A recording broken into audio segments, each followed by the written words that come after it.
Hi, I'm Greg Owell, the senior editor for Acoustic Guitar Magazine, and this time we're going to take a look at shipping a guitar. It's something that happens a lot now because people are buying and selling guitars like crazy on Reverb or eBay, or maybe you bought a guitar from a store online and you need to ship it back because it wasn't quite what you wanted. And I've shipped hundreds of guitars over the years, and this is one of the ways that I do it, and also you can read about it from Mamie Minch's lesson in the December issue of Acoustic Guitar Magazine. So the first thing you want to do before you gather your supplies is measure the case that you plan to be shipping the instrument in. So just grab your tape measure and mark down the measurements for how long, how wide, and how deep the case is. Make sure you get a box that is 3 or 4 inches longer than your case, also wider or deeper, so that you have space around it when you put it inside the box so that you can add padding to fill it up. What you want to do ultimately is immobilize the instrument inside of the case and immobilize the case inside of the box so that you don't hear any rattling or shaking. Because the rattling or shaking is an indication that something's moving around, and that is how it's going to get damaged in transit. So if you can pad it, keep everything still, your guitar should arrive safely. Now let's take a look at the basic steps. I really recommend using a hard shell case if at all possible for shipping your instrument. It'll be the best protection you can offer. You'll also need a few other things to complete the job. You'll need some 2-inch packing tape, which I have already loaded onto this tape gun. We use this all the time here at the office. 2-inch packaging tape, and that's going to be strong enough, and you'll use plenty of it when you're sealing up the box. You'll also want to have some bubble wrap, if you have it around, from some previous packages, or foam or newspaper, if you have that around as well. Don't use packing peanuts either inside your case or inside the shipping box. You'll never want to use them. They're an ecological disaster, and they're just not very good at what they do. They'll shift around and the box will move inside the case. So if at all possible, just use newspaper, bubble wrap, things you got that you can crumple up and stuff all around. That's the best thing that you can use. In terms of getting a box, you can go to your local guitar shop. They probably have some extra ones. Make sure that you get a box that is big enough to fit your case using the measurements that you already made. Guitar boxes actually come in a lot of different sizes, and when you see a bunch of them together, you'll be surprised at how many different ones there are. So just make sure that you take the time to measure your case so that you get the right box. And if you don't have a local guitar shop nearby, you can always order a box online. And now let's get to packaging the guitar inside the case, which is the first step that we'll need to do. So as I mentioned before, you want to try to immobilize the guitar inside the case as much as possible. But there are a few things you should do to prepare it just before you put it inside the case. Mamie Minch, in her article in the December 2018 issue of Acoustic Guitar, recommends loosening all the strings a little bit. So loosen them up, several turns so that they're a bit floppy but not too floppy. So we'll do that. And you'll also want to get rid of any other sort of external things. So if you have a magnetic pickup in the sound hole, take it out. You don't want that rattling around inside the case, damaging the finish, breaking anything.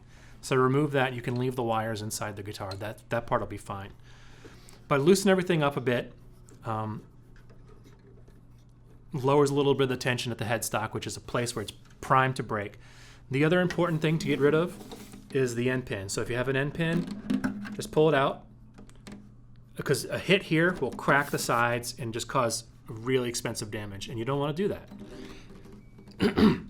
So once you have that, you can set your guitar back inside the case. Any of the external stuff, you might want to wrap it up in some wrap and put it inside the compartment inside, just so that's all there together, so you don't lose an end pin or your pickup or whatever it is that you're getting rid of. All right, so now that it's inside the case, the first thing we want to do is immobilize the guitar. So the headstock is going to be the prime area that we're going to want to protect, and we'll start wrapping. I like to wrap a headstock first just to sort of have it protected. But mostly what we're going to do is we're going to pack this area with our cushioning material, whether you choose newspaper or have some foam or whatever it is that you're using. So just start packing it in there.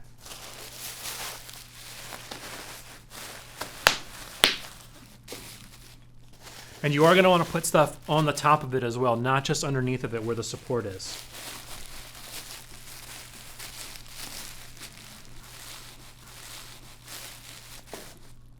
So as you can probably see inside the case, there are a few extra spaces for wiggle room. And what you'll want to do is try to fill those in with your packing material. So I'm just going to tuck some more bubble wrap in there.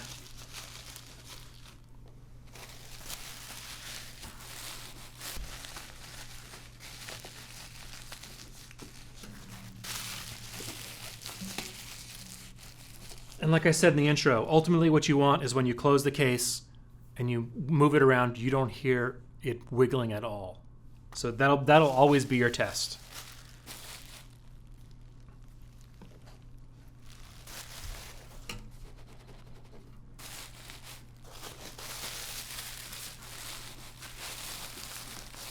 Okay.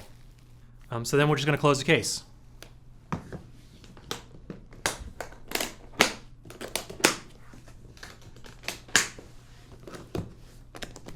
Yeah, sounds good. Don't hear anything moving around. Don't feel anything moving around in there. So now the next step is to put this in the box. Okay, now that your guitar is securely packed inside of its case and it's not going to move around at all, now we're going to put it inside a shipping box that we've gotten.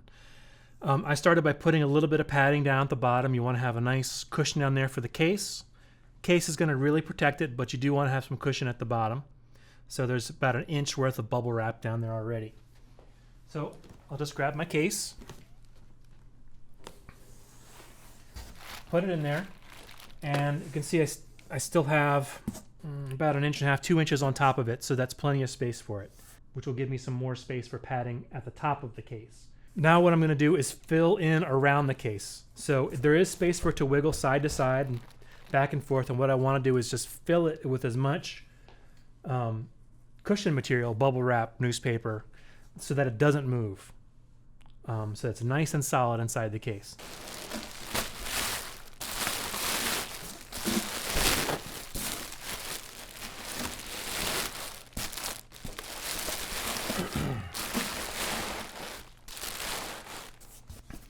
Okay, once you have all of the packaging material all around the case and it's nice and solid in there and protected, now you can close up the box and tape it. And if it's a used box, what you can do is follow the tape marks that are already on there because the guitar has already been shipped. And you can just sort of cover over the tape that's already been used. What I like to do is I like to seal the lid down a little bit first and then thoroughly tape it down. So you seal it kind of into place and then you really lock it down with a bunch more tape.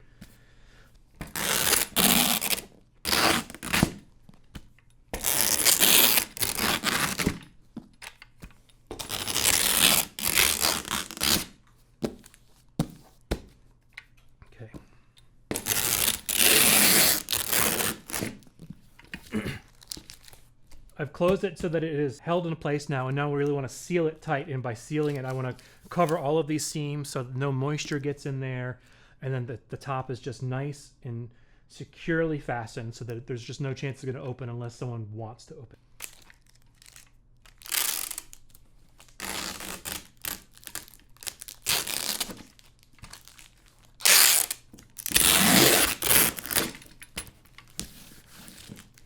And that's it. Case is all boxed up inside the box, and the box is securely taped. Check the other side too to make sure that the bottom of the box is securely taped, and it should be ready to go. And the next step would be to take it to your shipping facility, and whichever service you choose to use, think about when you want it to arrive.